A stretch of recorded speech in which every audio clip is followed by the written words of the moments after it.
Hey everyone, this is Marcus D from One Candle Society bringing you another great paranormal top 5. Today's video is the top 5 things about dark room enlightenment. This practice, used for thousands of years by sages, is used to achieve eternal oneness with the universe. In darkroom enlightenment, the person secludes themselves in total darkness for up to 14 days with very little food and water. This causes a wide variety of chemical changes in the brain, which some believe leads to universal compassion and eternal oneness.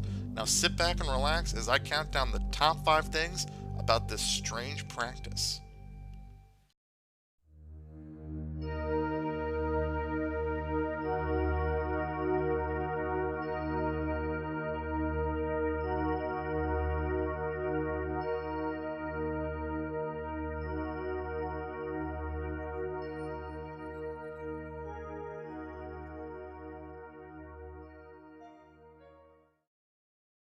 At number 5, we have people are able to do this.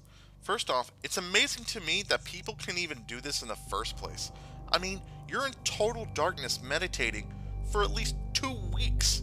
No talking, no phone, no light, and very little food and water to get you through 336 hours. Masters of this practice are even known to go through it without food, just a little water.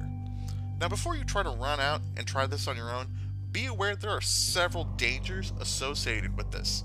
Studies have been shown that people who experience this total sensory deprivation unprepared have been known after only 2 days to experience hallucinations, extreme anxiety, depression, and impaired cognitive functions.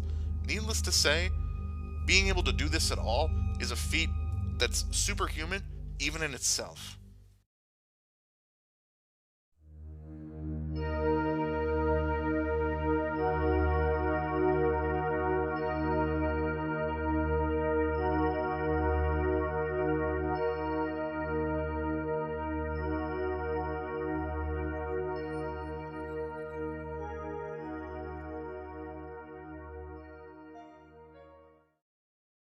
Number 4, you dream while you're awake. Being in total darkness causes the brain to produce more melatonin, which normally induces sleep in a person. So being in total darkness after 3 days, your brain has built up so much melatonin that you actually start dreaming while you're awake. You are literally now always in a dream state. It's said that you are able to see and hear the subconscious mind more clearly when this happens. Masters of this practice say that they can be more lucid in this state, and it gives them more control over this astral realm. Freaky stuff. And this is just the beginning.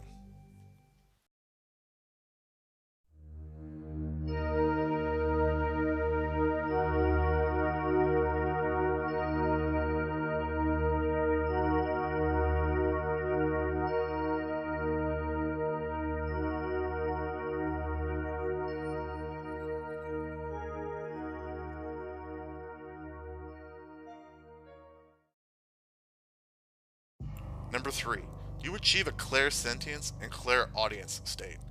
After 5 days, your brain has produced so much melatonin that your pineal gland starts to produce the superconductor, pinoline.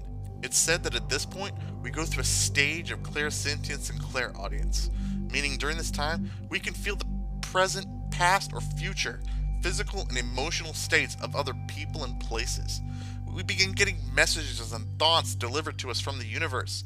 Your brain goes through a waking state that has only been achieved by people during near-death experiences. Yes, your brain literally goes through a phase where people have claimed to see God and experience heaven, paradise, and every other form of the afterlife. Interesting stuff, and we're not even halfway done yet.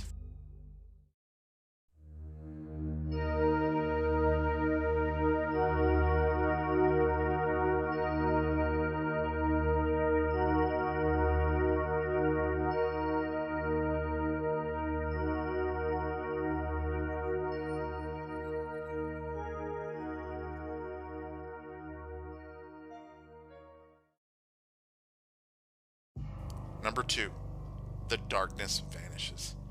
After 8 days in total darkness, your brain starts to produce the chemical DMT. DMT switches on 40% more of the cerebral cortex. and awakens your nervous system to become more aware of itself. During this time, they say that darkness literally vanishes, and you see a bright white light. They say that this gives one the sense of being born again. They say that at this point, you're able to project your body externally and achieve an astral projection.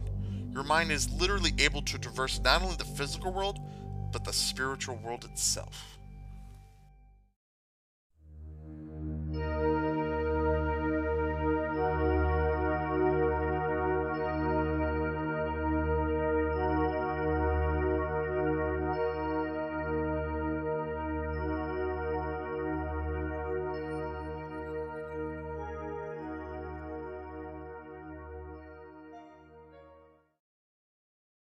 Alright everybody, here we are. Number one, the number one most interesting thing about darkroom enlightenment. At number one, we have you actually obtain a sixth sense. Now regardless of whether you actually believe in any of the last three things that I've listed so far, they say that after 12 days in total darkness, you actually develop a sixth sense. It says that if you can maintain your sanity for 12 days in total darkness with no stimulation whatsoever, you actually start to see in ultraviolet and infrared. With the ability to see in infrared, you can be in total darkness and be able to reach out and find someone just by their heat signature alone. Now, whatever someone sees or thinks they see in this state, they will be seeing it in a vastly different way than you or I would. Remember, colors do not exist in nature. They exist only in our brains. What exists in nature is electromagnetic radiation, including visible light, but also ultraviolet and infrared. Through the course of evolution, nature found a way to turn visible light into our perception of color. So when someone sees in ultralight and infrared, they are seeing something through a much different scope. Asking them to describe what they see is like asking someone to describe the difference between blue and red. Well, it's just never really fully comprehended. Thanks everyone so much for listening to this video. If you enjoyed it, please check out our other top 5 videos. I'll put a link to the playlist in the description below. Don't forget to leave your comment below for what top 5 videos you would like us to do. Of course, don't forget to subscribe to stay up to date on our latest content. You can always follow One Candle Society on Facebook and Twitter. And as always, keep believing, because we'll keep listening.